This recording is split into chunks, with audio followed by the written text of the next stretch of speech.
Because embedded devices perform such specific tasks, you're going to want to choose your device based on your specific needs. So there's a few different things to think about. You may have heard of some very popular embedded devices, things like the Raspberry Pi that we're going to use in this course, or the Arduino, or the Intel Edison. These are all considered embedded devices, but each are a little different. However, each contain what we would call a microprocessor. This is the chip that acts as the brains of your device. As you can see in this picture, there's lots of lines going in and out because this is what takes in information, makes decisions, and then spits it back out again. However, just a chip can't get very much done. So as we start to add on other functionality, we get into different categories of embedded devices. One of the most popular is something we would call a microcontroller. A microcontroller contains a microprocessor.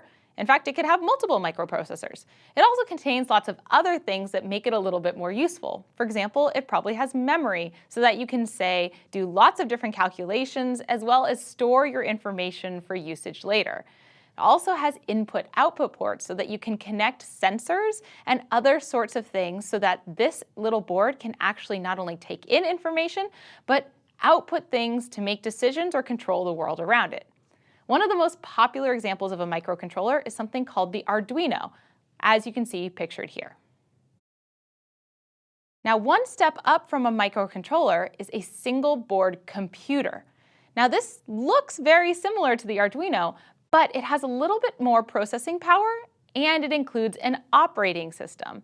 That means that you can actually schedule tasks and interact with this like you would similar to a laptop. You just have to hook up your own screen and keyboard. This is going to give you a lot more power and a lot more options for how you want to use it. In this course, we're going to be using a single board computer, the one called the Raspberry Pi 3, as you can see pictured here. There are other categories of embedded devices, certainly as you go to smaller devices or you go further up the chain to more powerful enterprise-level devices. However, if you're just starting out with hardware, picking a microcontroller or a single board computer is a great place to start.